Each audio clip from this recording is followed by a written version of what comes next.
Hello সবাইকে, আজকে চলে এসেছি তোমাদের সঙ্গে একটা get ready with me share করতে। আজকে আমি যাব আমার ফ্রেন্ডের বোনের বিয়েতে, তাই মেকআপ তো একটু করতেই হবে। তো আমি এখানে ফার্স্টে প্লামের একটা টোনার আর বায়োটিকের একটা ময়শ্চারাইজার ইউজ করে নিয়েছি, আর এখন ইউজ করছি ইনসাইটের এই প্রাইমারটা, ভীষণই ভালো। আমার যেহেতু স্কিনে ডার্ক সার্কেল আছে, তাই আমি একটু কালার কারেকশন করে নিয়েছি একটু ডার্ক শেড দিয়ে। তোমাদের স্কিনে ডার্ক স্পট না থাকলে তোমরা স্কিপ করতে পারো। দেন আমি পিএস এর ফাউন্ডেশন ইউজ করেছি, আমি কোনো শেড মিক্সড করিনি। আমার মিডিয়াম টু ফেয়ার স্কিন, তাই আমার স্কিন টোনে এই শেডটাই যায়। তোমাদের স্কিন টোন অনুযায়ী তোমরা শেড চুজ করবে। ভালো করে ফাউন্ডেশনটা ব্লেন্ড করার পর আমি এখানে ম্যাকের একটা কম্প্যাক্ট ইউজ করেছি আমার বেসটাকে সেট করার জন্য। তোমরা চাইলে যে কোনো কম্প্যাক্ট দিয়ে সেট করতে পারো। এরপর আমার সবচেয়ে পছন্দের পার্ট ব্লাশার আর হাইলাইটার, আমি আইম্যাজিকেরই একটা প্যালেট থেকে ইউজ করে নিয়েছি। আমি একদমই লাইট আই মেকআপ করেছি, কোনো লাইনার ইউজ করিনি।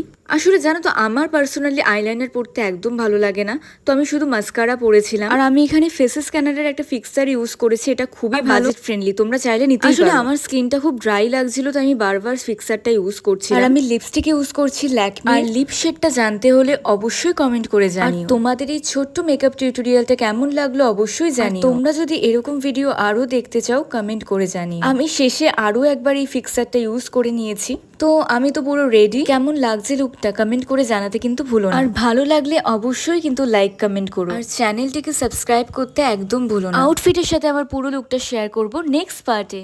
বাই।